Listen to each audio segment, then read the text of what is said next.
Hi, നമ്മുടെ മഷ്റൂമാണ് guys.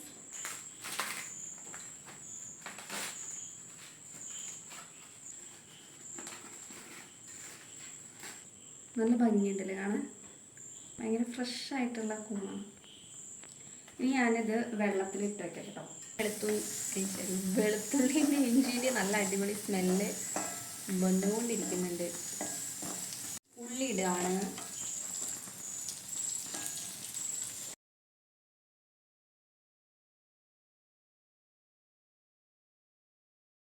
അപ്പോൾ ഇനി നമുക്ക് പൊടികളിടാം.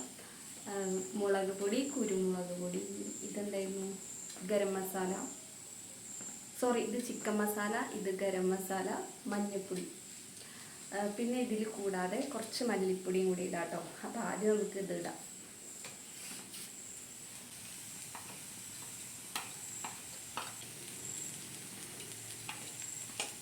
ഇനി ഇതിൻ്റെ പച്ചമണം മാറുന്നത് വരെ ഇത് ഒന്ന് വറുത്തെടുക്കാം.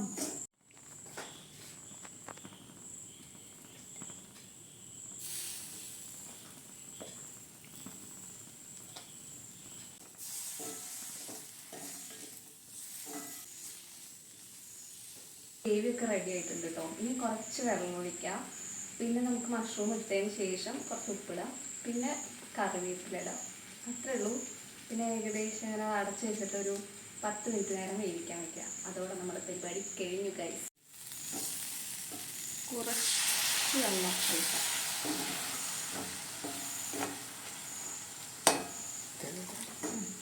നമ്മുടെ മഷ്റൂമൊക്കെ ഇവിടെ സെറ്റാക്കി വെച്ചിട്ടുണ്ട് കേട്ടോ.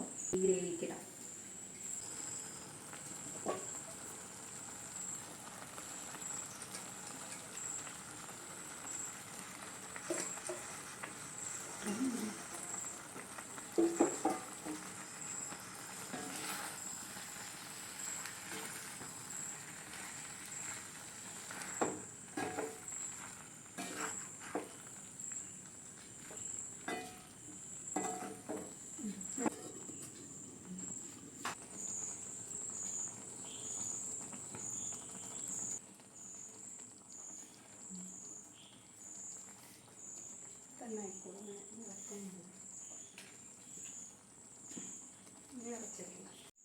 ഗൈസ്, അങ്ങനെ നമ്മുടെ മഷ്റൂം ഗ്രേവി ഇവിടെ റെഡി ആയിട്ടുണ്ട് കേട്ടോ. ഞാൻ ടേസ്റ്റ് ചെയ്ത് നോക്കിയിട്ടുണ്ടായിരുന്നു, സൂപ്പറാണ്. പക്ഷെ ഞാൻ ലാസ്റ്റത്തെ സംഭവം കാണിച്ചു. ഇനി ഞാൻ നിങ്ങൾക്ക് വേണ്ടി ഒന്നും കൂടി ടേസ്റ്റ് ചെയ്യണോ വേണ്ടയോ? അത് ഞാൻ ഒന്നും കൂടി അതിൻ്റെ ടേസ്റ്റ് എന്താണെന്ന് പറഞ്ഞുതരാം.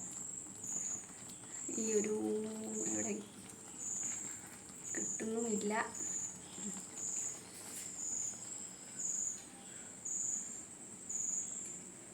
നല്ല പോലെ വരുന്നുണ്ട്. ഇപ്പോൾ നല്ല ആവി പോകുന്നുണ്ട്. ഇത് മറ്റേ ചപ്പാത്തിൻ്റെ കൂടെയും പൊറോട്ടേൻ്റെ കൂടെയും പത്തിരിയുടെ കൂടെ ഒക്കെ കഴിക്കാം. പക്ഷെ നമ്മളിന്ന് ചോറിൻ്റെ കൂടെ കഴിക്കുന്നത്. ഈ എന്താ ഞണ്ടിൻ്റെ ഒക്കെ ഒരു ടേസ്റ്റ് എല്ലാവരും നല്ല അടിപൊളിയാണ് കേട്ടോ. എല്ലാവരും ട്രൈ ചെയ്യും ഗൈസ്. അപ്പോൾ ബൈ.